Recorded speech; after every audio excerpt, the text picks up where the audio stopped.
Cabinet में अहम फैसलों पर मुहर लगी। आपको बता दें कि आचार संहिता से पहले कई बड़े फैसले लिए गए हैं। 80 समाजों को भूमि आवंटित, मजदूरों की ठेका प्रथा पर कैबिनेट ने फैसला लिया है। अक्षय ऊर्जा नीति पर भी बड़ा फैसला हुआ है।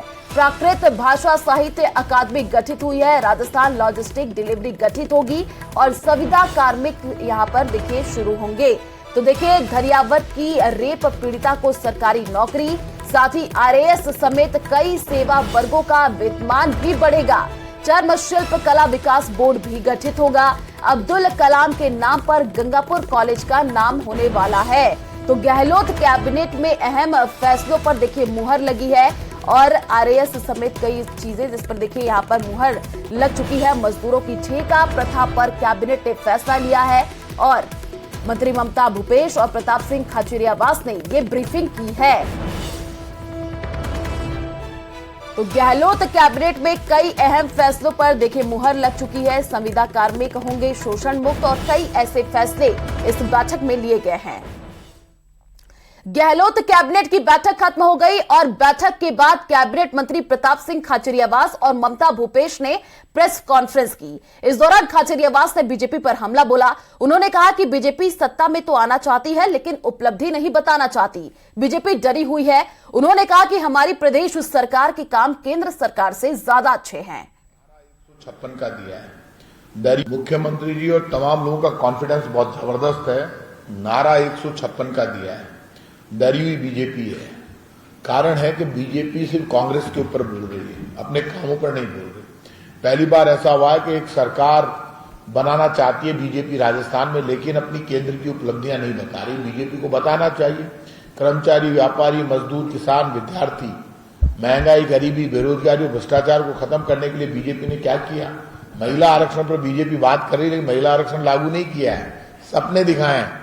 आप मैसेज देकर, मुद्दों को बुनाकर, नारे देकर आप चुनाव जीतना चाहते हैं। राजस्थान में बीजेपी अब दंगे फसाद कराकर चुनाव जीतना चाहती है। बीजेपी ने अपना काम शुरू कर दिया।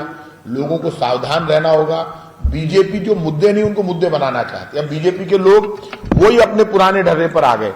हिंदू मुसलमान सिख ईसाई में दंगा कराओ, हिंदू मुसलमान को लड़ाओ भिड़ाओ, दंगा हो जाए और वर्टिकल डिवीजन करा के हम चुनाव जीत जाए। लेकिन लोग समझने लगे हिंदू मुसलमान सब।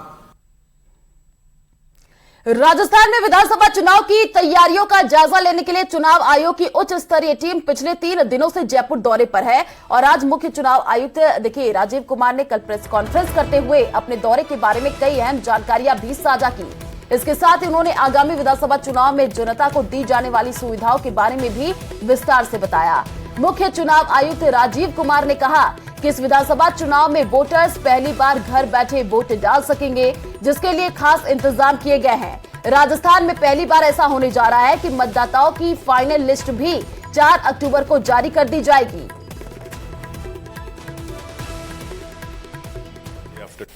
Now, first time in the assembly elections of Rajasthan,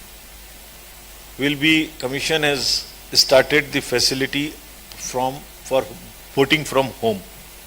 तो जो हमारे 80% से ज्यादा उम्र के वृद्ध मतदाता हैं, जिनकी संख्या 11.8 लाख है, और जो 100% से अधिक जिसमें 18,400 शामिल हैं, उनको फॉर्म 12D भरने की सुविधा है जब भी नोटिफिकेशन जारी होगा उसके 5 दिन के अंदर।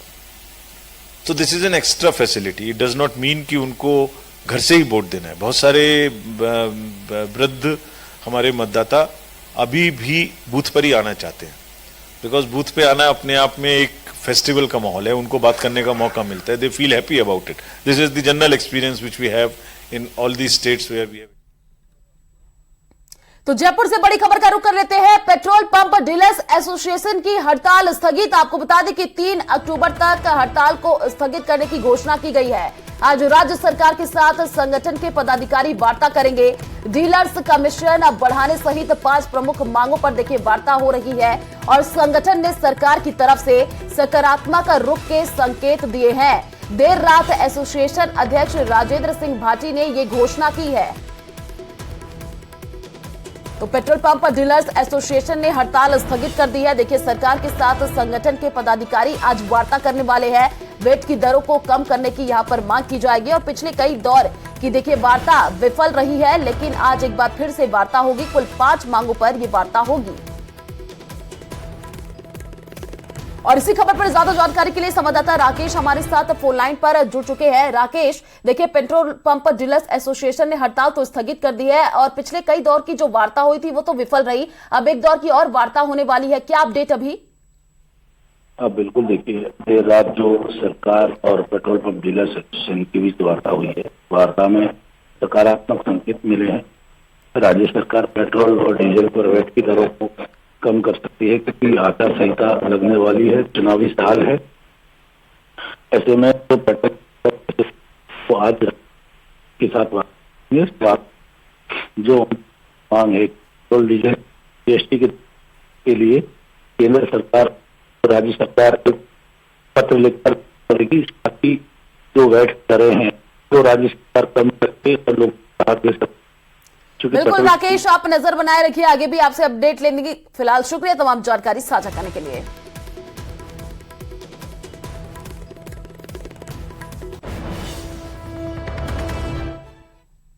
दौसा से बड़ी जानकारी आपको दे दें, नाबालिग के साथ रेप आरोपी ने होटल में दिया वारदात को अंजाम। आपको बता दें कि पीड़िता को जान से मारने की धमकी दी है और पुलिस ने यह मामला दर्ज कर लिया है। तो नाबालिग के साथ रेप, दौसा से ये बड़ी जानकारी, जहां पर पीड़िता को जान से मारने की धमकी दी गई है और देखिए पुलिस ने ये मामला दर्ज कर लिया है। आगे की जांच पड़ताल की जाएगी। आरोपी ने होटल में इस वारदात को अंजाम दिया है, तो पीड़िता को जान से भी मारने की धमकी यहां पर देखिए आरोपी ने दी है और पुलिस ने मामला दर्ज कर लिया है। इस पूरे मामले की जांच पड़ताल अब की जाएगी। तो नाबालिग के साथ रेप की यह वारदात दौसा में सामने आई है, जहां पर आरोपी ने होटल में इस वारदात को अंजाम दिया है और साथ ही साथ देखिए पीड़िता को जान से भी मारने की धमकी दी है और पीड़िता ने अब पुलिस से मामला दर्ज करवा दिया है। अब देखना होगा कि ये जांच पड़ताल कैसे आगे बढ़ती है और आरोपी ने होटल में ही इस वारदात को अंजाम दिया। तो दौसा से ये बड़ी जानकारी, जहां पर नाबालिग के साथ रेप की ये घटना सामने आई है और आपको बता दें कि पीड़िता को जान से मारने की धमकी भी आरोपी ने दी है। अब पुलिस इस पूरे मामले की जांच पड़ताल में जुट चुकी है। आरोपी ने होटल में ही इस वारदात को अंजाम दिया है और साथ ही साथ पीड़िता को जान से भी मारने की धमकी दी है। तो पुलिस ने मामला दर्ज कर लिया है और अब इस पूरे मामले की जांच पड़ताल की जाएगी।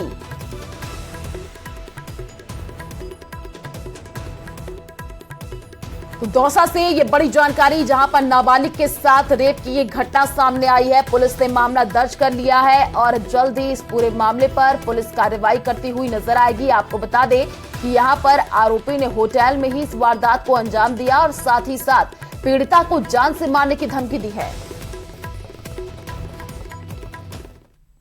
तो बीकानेर के गिरधर व्यास अपनी मूंछों की वजह से सुर्खियों में है। उनकी मूंछें इतनी बड़ी हैं कि उसके सामने 2 मंजिला मकान भी छोटा लगने लग जाए। मूंछ हो तो नत्थूलाल जैसी हो, नहीं तो नहीं हो।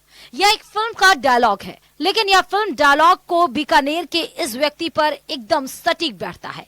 बीकानेर के गिरधर व्यास की मूंछें इतनी लंबी हैं कि 2 मंजिला मकान भी छोटा पड़ने लगता है। गिरधर व्यास की मूंछें करीब 32 फीट की हैं। कई लोग तो कहते हैं कि अगर मूंछें हो तो गिरधर व्यास जैसी हो, वरना नहीं हो। दरअसल गिरधर व्यास की मूंछें भी सबसे लंबी मूंछें हैं। इनकी एक साइड की मूंछ 16 फीट की है तो दूसरे साइड 16 फीट ही है। ऐसे में उनके 32 फीट के मूंछें के दीवाने आज भी लोग हैं। उनका दावा है कि सबसे लंबी मूंछें उनकी ही हैं। गिरधर व्यास की मूंछें के दीवाने पूरी दुनिया में हैं। देशी और विदेशी सैलानी भी उनकी मूंछों को हाथ में पकड़कर फोटो खिंचवाते हैं। गिरधर व्यास ने अब तक कई राष्ट्रीय और अंतर्राष्ट्रीय प्रतियोगिता में भाग लेकर बीकानेर का नाम रोशन किया है। गिरधर व्यास ने बताया कि 1970 से 75 तक रामदेवरा पैदल जाते थे तो वहां कर्ण जी भील को देखकर उनका आशीर्वाद लेकर मूंछें रखनी शुरू की। 1985 से मूंछें रखनी शुरू की। उन्होंने 38 सालों से मूंछें पर कैंची भी नहीं लगवाई है। वे पहले वन विभाग में सरकारी जॉब में काम करते थे, फिर सेवानिवृत्त हो गए। उन्होंने आज तक साबुन और शैम्पू नहीं लगाया और ना ही इसका उपयोग करते हैं। वे इस मूंछ को मुल्तानी मिट्टी से धोते हैं और सरसों का तेल लगाते हैं। तो आज गांधी जयंती और देखिए राजघाट से आपको ये सीधे लाइव तस्वीर दिखाते हैं, जहां पर देखिए लोग पहुंच रहे हैं श्रद्धांजलि अर्पित करने के लिए।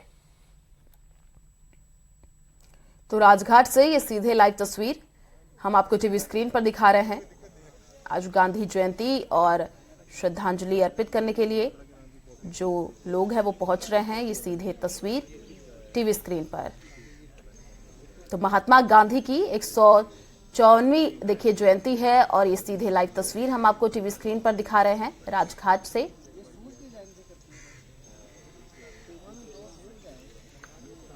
तो श्रद्धांजलि अर्पित करने के लिए देखिए लोग यहां पर पहुंच रहे हैं और तस्वीर के माध्यम से भी आप देख पा रहे हैं कि काफी लोग पहुंच चुके हैं राजघाट पर। महात्मा गांधी की 154वीं जयंती है आज और इसी उपलक्ष्य में ये सीधे लाइव तस्वीर टीवी स्क्रीन पर राजघाट से हम आपको दिखा रहे हैं।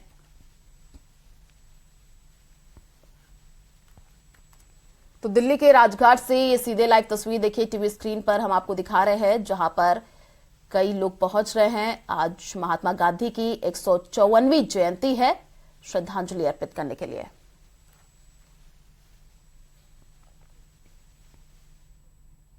चलिए फिलहाल इस बुलेटिन में इतना ही। बाकी खबरों के लिए आप देखते रहिए न्यूज़ 18 राजस्थान। नमस्कार।